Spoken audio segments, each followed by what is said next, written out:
आज की कहानी है मिस्टर चू नाम के आदमी की, जो विक्सन्स की दुनिया में जाकर उनके साथ संभोग करता है। उसके बाद उसके साथ क्या होता है ये जानेंगे हम आगे वीडियो में। इस फिल्म का नाम है द एरोटिक घोस्ट स्टोरी 3।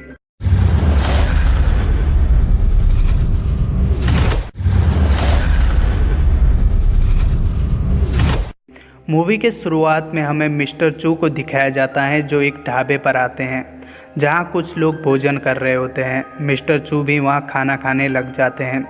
कुछ देर बाद उसी ढाबे पर मिस लियू नाम की लेडी आती हैं, जिसे उस रेस्टोरेंट में बैठे कुछ मवाली लोग एक लड़का समझते हैं और उसे अपने साथ खाना खाने का न्योता देते हैं। क्योंकि मिस लियू ने बिल्कुल एक मर्द की तरह कपड़े पहने हुए थे। वैसे भी चाइना में लड़का हो या लड़की किसी के दाढ़ी नहीं होती। मिस लियू उनके इस प्रस्ताव को ठुकरा देती हैं, जिसकी वजह से उन मवालियों को गुस्सा आ जाता है और वे उस पर हाथापाई करने लगते हैं। इसी बीच वे देखते हैं कि मिस लियू एक लड़का नहीं बल्कि एक लड़की है, तो वे सभी मिलकर उसके साथ ज़बरदस्ती करने की कोशिश करते हैं। मिस लियू हेल्प के लिए चिल्लाने लगती हैं। तभी ढाबे के अंदर बैठा मिस्टर चू उन मवालियों को मारकर मिस लियू को उन मवालियों के चंगुल से छुड़ा लेता है और उसे अपने साथ लेकर वहाँ से भाग जाता है। भागते भागते वे एक मॉन्क के आश्रम पहुँचते हैं। आश्रम में पहुंचकर वे देखते हैं कि वहाँ एक आदमी है जो कि काफ़ी छोटा है। उस आदमी के सामने एक कुत्ता विशाल दानव की तरह लग रहा होता है। वो कुत्ता उन्हें काटने की कोशिश कर रहा होता है। मिस्टर चू और मिस लियू उस कुत्ते को वहाँ से भगाकर उसके पास जाते हैं। मॉन्क के पास जाने पर मॉन्क उससे कहता है कि मुझे उस लैम्प के पास ले जाओ। मिस्टर चू उसे उस लैम्प के पास ले जाते हैं, जहाँ मॉन्क कुछ मंत्र पढ़कर खुद को बड़ा कर लेता है। ये देखकर वे दोनों डर जाते हैं और उस मॉन्क पर तलवार तान देते हैं। तो वो मॉन्क उनसे कहता है कि मैं एक डीमन नहीं हूँ, मैं एक मॉन्क हूँ, मेरा नाम है विक। मुझे मेरे गुरु ने सिखाया था कि कैसे हम अपने शरीर को छोटा बड़ा कर सकते हैं।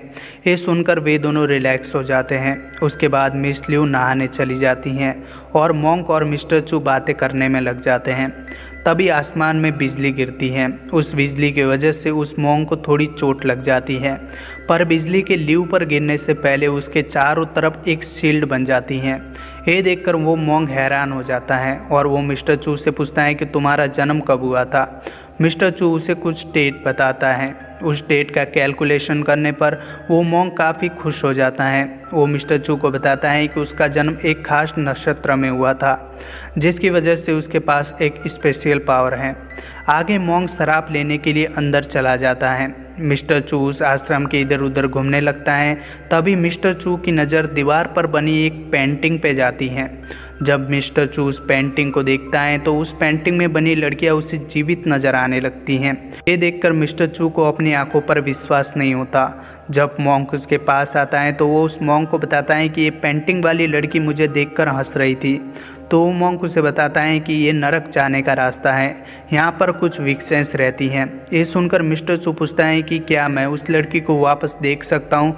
तो मॉन्क पहले तो मना करता है, पर मिस्टर चू के बार बार पूछने पर मॉन्क कहता है हाँ, तुम नरक जाकर उनसे मिल सकते हो, पर तुम्हें 24 घंटे के अंदर उस नरक से वापस आना होगा, वरना तुम हमेशा के लिए उस नरक में फंस जाओगे। मिस्टर चू उस लड़की को देखने के लिए कुछ भी करने को तैयार था, इसलिए वह मॉन्क की मदद से उस दीवार के उस पार नरक में चला जाता है। नरक में जाने पर उसे वो ही पेंटिंग वाली लड़कियां दिखती हैं जो नृत्य कर रही होती हैं। मिस्टर चू उसमें से एक लड़की को एक कमरे में ले जाता है और उसके साथ खपाखप करने लग जाता है। इस कार्यक्रम को वे दो लड़कियां बाहर दीवार के छेद से देख रही होती है। उनकी काम क्रिया को देखकर उनके अंदर की वासना भड़क उठती हैं और वे अपनी उंगली से खुद को संतुष्टि प्रदान करने में लग जाती हैं। कार्यक्रम खत्म होने के बाद वो लड़की मिस्टर चू को उसके नाम से बुलाती हैं। ये सुनकर मिस्टर चू थोड़ा शॉक हो जाता है। वो उससे पूछता है कि तुम्हें मेरा नाम कैसे जानती हो, मैंने तो बताया ही नहीं है। इस पर वो लड़की बताती हैं कि उसका नाम मैंग है। उसके पापा एक ज्योतिषी थे जो पास्ट और फ्यूचर के बारे में प्रिडिक्ट कर देते थे। उन्होंने मिंग के बारे में भी प्रिडिक्ट किया था कि उस पर 17 साल की उम्र में एक आपदा आने वाली है। इसी आपदा से बचाने के लिए मिंग के पापा ने उसे कुछ समय के लिए उस हेल में रखा था और कहा था कि मिस्टर चू नाम का आदमी धरती से आकर उससे शादी करेगा। उसके बाद ही मैंग इस धरती पर वापस आ सकेगी। अब मिस्टर चू को भी मेंग से प्यार हो गया था, इसलिए वो भी उसके साथ शादी करने के लिए राज़ी हो जाता है। आगे उस कमरे में लेडी सिप आती हैं। जब वह मिस्टर चू को देखती हैं तो वह उसकी खातिरदारी करने के लिए रात की पार्टी की तैयारी में जुट जाती हैं। इधर बाहर दुनिया में मिस लियू उस मॉन्क से पूछती हैं कि मिस्टर चू कहाँ हैं, तो वो मॉन्क उसे उस दीवार के पास लाकर कहता है कि वो इसके अंदर गए हैं। ये सुनकर मिस लियू को लगता है कि वो मॉन्क उसके साथ मजाक कर रहे हैं, इसलिए वो उनसे बार बार पूछने लगती हैं, लेकिन हर बार मॉन्क का जवाब यही होता कि वो इस दीवार के अंदर गए हैं। अंत में मॉन्क किसी तरह उसे कन्विंस करने में सफल हो जाते हैं। अंदर नरक में रात को लेडी सिप ने मिस्टर चू की खातिरदारी के लिए एक पार्टी रखी थी और सभी नाच गाना करने में मशगूल थे। लेडी सिप मिस्टर चू को ड्रिंक ऑफर करती हैं। पहले तो मिस्टर चू ड्रिंक करने से मना कर देते हैं, पर वहाँ मौजूद सभी लोगों के कहने पर उन्हें शराब पीनी ही पड़ती है। धीरे धीरे मिस्टर चू को इतनी शराब पिला दी जाती है कि उन्हें चक्कर आने लग जाते हैं और वो वहीं पर गिर जाते हैं। तभी उस पार्टी में एक आदमी आता है जो वहाँ मौजूद सभी लड़कियों को मारपीट करके उनके साथ ज़बरदस्ती करने लग जाता है और उनके साथ गपागप करके उनकी हालत ख़राब कर देता है। अपनी हवस बुझाने के बाद वो मिंग को लेकर वहाँ से चला जाता है। जब मिस्टर चू को होश आता है तो वहाँ पड़ी लड़कियों से मिस की मेंग के बारे में पूछता है, तो वो लड़कियाँ बताती हैं कि एक डीमन चिवयान उसे लेकर चला गया है। इस बात से गुस्सा होकर मिस्टर चू उस चिवयान को मारने चला जाता है, जहाँ पर वो चिवयान के साथ फाइट करता है। इस फाइट में मिस्टर चू चिवयान के पेट में तलवार डाल देता है। तभी वहाँ पर चिवयान का हमशक्ल मिंग को लेकर आता है और यहाँ पर मिस्टर चू को पता चलता है कि उस पार्टी में लड़कियों के साथ गपागप करने वाला कोई और नहीं बल्कि लेडी सिप ही थी। दरअसल चिवयान हेलगेट की रक्षा करता था, जिसकी वजह से लेडी सिप इस धरती पर नहीं आ सकती थी, इसलिए वो उसे मारना चाहती थी ताकि वो इस नरक से बाहर की दुनिया में आ सके। क्योंकि अब चिवयान मर चुका है तो उसका रास्ता भी साफ हो गया है। उसके बाद वो मिस्टर चू को काल कोठरी में बंद कर देती हैं। इधर बाहरी दुनिया में मिस लियू और वो मॉन्क अभी भी उसके बाहर आने का इंतज़ार कर रहे होते हैं। मिस लियू मॉन्क से पूछती हैं कि अगर मिस्टर चू 24 घंटे के अंदर बाहर नहीं आया तो क्या होगा, तो वो मॉन्क कहता है कि अगर मिस्टर चू 24 घंटे के अंदर बाहर नहीं आया तो वो ना ही आदमी रहेगा और ना ही वो भूत बनेगा, वो नरक और दुनिया के बीच कैद होकर रह जाएगा। ये सुनकर मिस लियू उस मॉन्क से खुद भी उस दीवार के अंदर जाने की जिद करने लगती हैं ताकि वो मिस्टर चू को उस नरक से बाहर ला सके।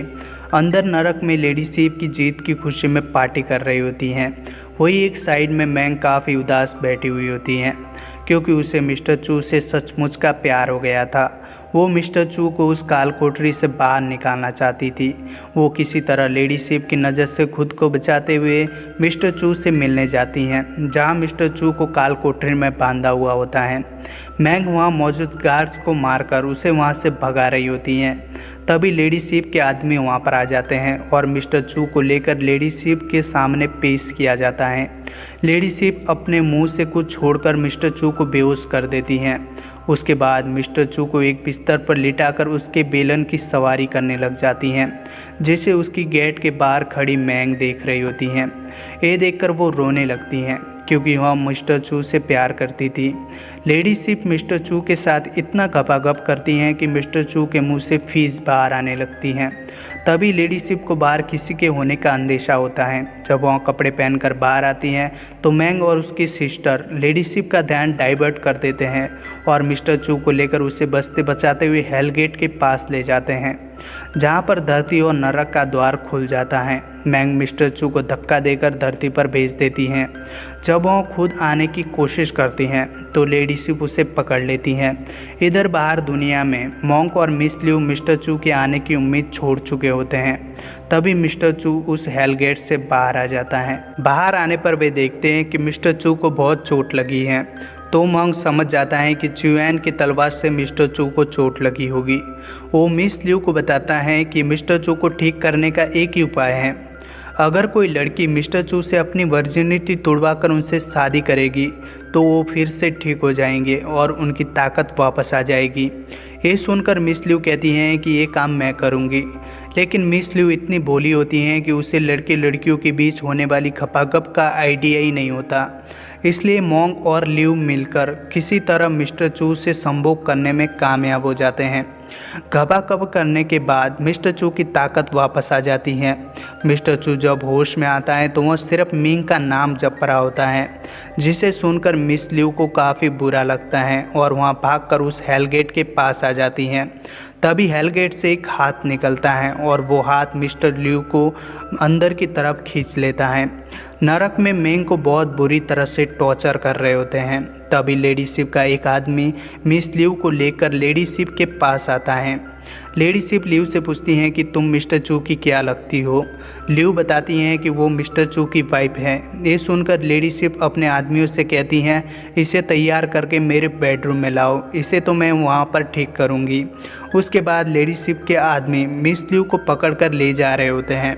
यहाँ पर मिस लिव की नज़र मिंग से टकराती हैं। वे एक दूसरे को देखने लगते हैं।